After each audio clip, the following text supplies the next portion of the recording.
పిత పుత్ర పవిత్రాత్మ నామమున ఆమెన్. జ్ఞానవాణి వింటున్న మీకందరికీ శుభోదయం. విభూతిని ధరిస్తూ సువార్తను నమ్ముటలో ముందంజు వేయు సదుద్దేశంతో విభూతి బుధవారం నాడు ప్రారంభించి 40 రోజుల పాటు సాగిన పశ్చాత్తాప యాత్ర చివరి దశకు చేరుకుంది. పరివర్తన అవసరం గూర్చి మనకు కనువిప్పు కలిగించింది. మనం క్రీస్తు మనస్సును పొందుటలో రూపాంతరం చెందటానికి అనుకూల సమయంలోనున్నాం. ఇది పవిత్ర వార ప్రారంభం. క్రైస్తవులందరికీ అత్యంత పవిత్రమైన సమయం. ఈ మ్రాణికొమ్మల ఆదివారం నాడు జెరూసలేములోకి యేసు ప్రవేశించిన కథనమును గుర్తు చేస్తుంది. ప్రజలు తాటికొమ్మలను ఊపుతూ తమ వస్త్రాలను పరుస్తూ క్రీస్తునకు స్వాగతం పలికారు. అలాగే మనం కూడా మన హృదయాల్లోనికి క్రీస్తును స్వాగతించాలని, ఆయనను అనుసరించడానికి సిద్ధంగా ఉండాలని ఇది మనకు తెలియచేస్తుంది. విశ్వాసులమైన మనం క్రీస్తుని వలె జీవించాలి. ఆయన మనస్తత్వాన్ని సొంతం చేసుకోవాలి. దీనత, నిస్వార్థం ఆయన మహాగుణాలు. దేవునితో సమస్త మహిమను కలిగి అమరుడై ఉన్నను మరణానికి, తన శిలువ మరణానికి లోబడ్డాడు. తన దివ్యత్వాన్ని స్వార్థ ప్రయోజనానికి వినియోగించుకొనలేదు.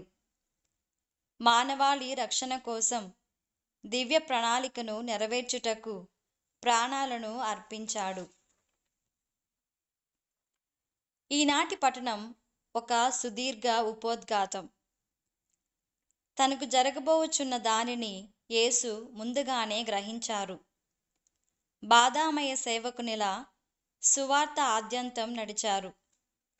తన విరోధులు ఆయనను ఘోరంగా అవమానించినను, ఆయన గొప్పతనాన్ని గ్రహించుకున్నను, తన శిష్యులు పేతురు, యూదాలు ద్రోహం చేసి దిగజారిపోయినను క్రీస్తు తన ఉన్నతిని చాటుకున్నారు. తండ్రి చిత్త నెరవేర్పులో విధేయుడు యేసు. ఎంతో మనోఘర్షణకు లోనయ్యాడు. దైవ చిత్తానికి లోనవ్వడం అంత సులభం కాదు. ఘర్షణకు లోను కాక తప్పదు. తన ఆవేదనలో శిష్యుల తోడ్పాటు, సాన్నిధ్యం కరువయ్యింది. అందరూ పారిపోయారు. ప్రధానార్చకులు, పిలాతు అన్యాయంగా తీర్పు తీర్చారు. హోసాన్నా అని నినదించిన జనం సిలువ వేయుడు అని ఎలుగెత్తి కోరారు. సైనికులు హేళన చేశారు. చిత్రహింసలు పెట్టారు. ఉద్యమకారుల మధ్య సిలువ వేశారు. వేదాలు నెరవేర్పుగా సిలువపై ప్రాణాలు విడిచారు. ఆయన మరణం వలన దైవ సన్నిధిని మానవాళి నుండి దూరం చేసిన అడ్డుగోడలు కూలిపోయాయి. దేవాలయపు తెర చినిగింది. మనిషి దేవునికి దగ్గరయ్యాడు. తన ద్వారా దేవుడు మనిషికి చేరువైనాడు. యేసు వేదనలను భరించిన రీతిని, సిలువ మరణాన్ని భరించిన రీతిని చూసిన రోమాను సైన్యాధిపతి ఈయన నిజంగానే దైవకుమారుడు అని తన ప్రగాఢ నమ్మకాన్ని చాటాడు.